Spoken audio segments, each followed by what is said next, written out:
En el ciclismo hay algo que nunca termina de desaparecer del todo: el pasado. Puedes ganar tours, dominar generaciones, cambiar la historia de un país, pero basta con que alguien levante una alfombra antigua para que todo vuelva a temblar. Y eso es exactamente lo que está pasando ahora mismo en Dinamarca. Un país que en los últimos años se ha convertido en una potencia absoluta del ciclismo mundial, que ha pasado de ser secundario a tener al doble campeón del Tour de Francia, a estructuras sólidas, a jóvenes talentos y a una imagen moderna, limpia y competitiva, vuelve a estar en el foco por algo que no tiene nada que ver con el presente deportivo. No hablamos de positivos recientes, no hablamos de corredores en activo, no hablamos de sospechas actuales, hablamos de viejos nombres, viejas decisiones y viejas heridas que se reabren justo cuando el ciclismo danés estaba viviendo su mejor momento histórico. Y cuando ese foco se enciende, es imposible que no salpique a la gran figura del país, Jonas Vingegaard. No porque esté implicado, no porque haya pruebas, sino porque en el ciclismo la imagen colectiva pesa tanto como los resultados individuales. Todo arranca con una iniciativa que en teoría tenía una buena intención,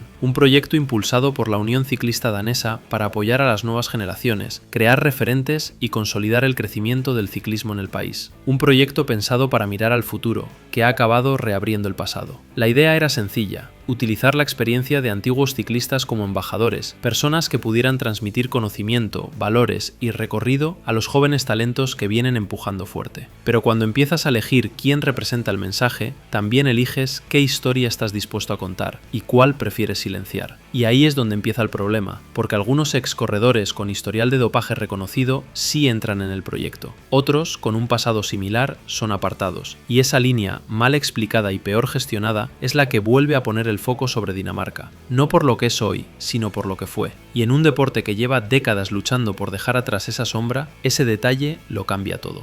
El problema no está ya por un positivo, está ya por una exclusión. La Unión Ciclista Danesa presenta su lista de embajadores para ese proyecto de futuro y de repente dos nombres históricos quedan fuera. Dos excorredores con pasado controvertido, sí, pero no más controvertido que otros que sí han sido aceptados. Ahí es donde todo salta por los aires. Uno de esos nombres decide no callarse, y cuando alguien que conoce el sistema desde dentro habla, el discurso deja de ser cómodo. El mensaje es claro: entiendo que mi pasado no es ejemplar, lo acepto, pero no acepto que se me aparte mientras otros con el mismo historial son utilizados como imagen del proyecto. Eso es dinamita, porque ya no se trata de dopaje, se trata de criterios, de doble vara de medir y de política interna. El excorredor asegura públicamente que desde la propia federación se le pidió discreción, que se mirara hacia otro lado, que se aceptara la decisión sin ruido. Y él hace exactamente lo contrario, lo cuenta todo. A partir de ahí, el foco mediático no tarda en ampliarse. Otros nombres del pasado reaparecen, otras historias vuelven a circular, y lo que era un proyecto de desarrollo juvenil se convierte en un debate nacional sobre memoria, hipocresía y relato. El ciclismo danés queda atrapado en una paradoja incómoda. Quiere presentarse como ejemplo de modernidad, quiere proteger su imagen internacional, pero no termina de cerrar cuentas con su pasado. Y eso, en ciclismo, siempre acaba teniendo consecuencias. Porque cuando un país vuelve a ser asociado con controversias históricas, los patrocinadores dudan, los equipos miran dos veces y el discurso de "somos un nuevo ciclismo" pierde fuerza. Aquí es donde entra el daño colateral. Jonas Vingegaard no está implicado, no hay acusaciones, no hay sospechas directas, no hay nada deportivo que cuestionar, pero es el rostro del ciclismo danés. Y cuando se habla de dopaje en Dinamarca, su nombre aparece inevitablemente en el mismo párrafo, aunque sea para aclarar que no tiene nada que ver. Y en comunicación, eso ya es un problema, porque el daño no siempre viene de lo que haces, sino de lo que te rodea. Este tipo de polémicas reactivan viejos prejuicios, vuelven a alimentar teorías, y le dan munición a quienes nunca aceptaron el dominio danés como algo limpio y natural. No porque haya pruebas nuevas, sino porque el relato vuelve a ensuciarse. Y cuando eso ocurre, el ciclismo deja de hablar de vatios, preparación o talento, y vuelve a hablar de fantasmas. Aquí es donde el ruido se convierte en algo más peligroso: contexto competitivo.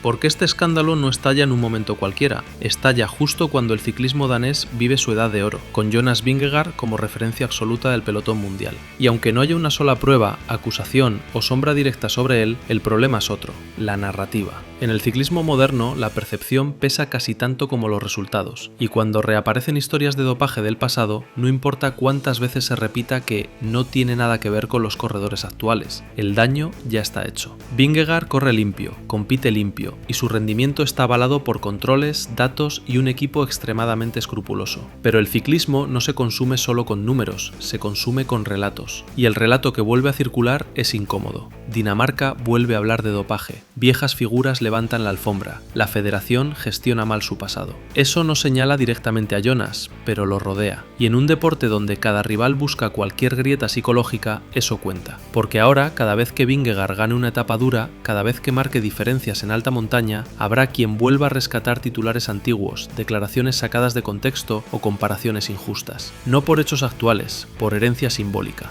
Este tipo de escándalos no afectan a la forma física, pero sí al entorno, a la presión mediática, a las ruedas de prensa, a las preguntas incómodas que vuelven a aparecer, al foco constante sobre qué está haciendo Dinamarca diferente, y eso desgasta. Además, hay otro factor clave, los equipos y los patrocinadores. Cuando un país entra otra vez en el debate del dopaje, aunque sea por historias antiguas, los proyectos de base se miran con más lupa, los talentos jóvenes son analizados con más sospecha y el margen de confianza se reduce. Es exactamente lo contrario de lo que Dinamarca necesita ahora mismo. Porque si algo había conseguido este país en los últimos años era una imagen de modernidad, ciencia, preparación y profesionalismo extremo. Este escándalo rompe esa línea y devuelve el foco a un pasado que nadie quería reabrir. Y mientras tanto, Vingegaard sigue preparando su temporada, compitiendo al máximo nivel, sabiendo que cualquier victoria ya no será solo deportiva, sino también simbólica. Cada triunfo suyo será una reafirmación, cada derrota una excusa para los de siempre. Ese es el verdadero impacto.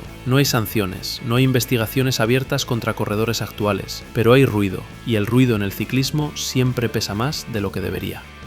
Al final, esta historia no va solo de dopaje, ni siquiera va solo de Dinamarca. Va de cómo el ciclismo nunca termina de escapar de su pasado. Cada vez que el deporte parece avanzar, profesionalizarse y blindarse, alguien vuelve a levantar una alfombra antigua. Y no porque haya algo nuevo debajo, sino porque las heridas mal cerradas siempre reaparecen. Lo ocurrido en Dinamarca es un ejemplo perfecto. No hay positivos actuales, no hay corredores sancionados hoy, no hay pruebas contra la nueva generación, pero hay declaraciones, reproches cruzados y decisiones políticas mal explicadas que reactivan un debate que parecía superado. Y cuando eso ocurre, nadie sale ileso, ni siquiera los que no tienen nada que ver. Jonas Vingegaard seguirá compitiendo, seguirá ganando o perdiendo en la carretera, pero ahora lo hará con un foco añadido, injusto, innecesario, pero real. Porque el ciclismo es así, cuando el pasado habla, el presente tiene que responder, aunque no deba. Y mientras Dinamarca lidia con ese ruido, en paralelo vemos como otros equipos viven sus propias turbulencias internas. Red Bull Bora con problemas directivos, estructuras que se tambalean fuera de la carretera, decisiones que afectan al rendimiento incluso antes de ponerse un dorsal. Todo esto nos deja una conclusión clara. Las grandes batallas ya no se ganan solo pedaleando, se ganan con estabilidad institucional, con discursos coherentes, con proyectos sólidos que no se contradicen, con una gestión inteligente del pasado. Porque en el ciclismo moderno el margen es mínimo, y cualquier grieta un escándalo antiguo, un director que se va, una federación que improvisa, puede convertirse en una desventaja real frente a rivales que no perdonan nada. La pregunta ahora no es si este escándalo desaparecerá. La pregunta es cuánto tiempo tardará en apagarse y si Dinamarca será capaz de proteger a su nueva generación del peso de una historia que ya no les pertenece. O si, una vez más, el ciclismo demostrará que olvidar es mucho más difícil que ganar.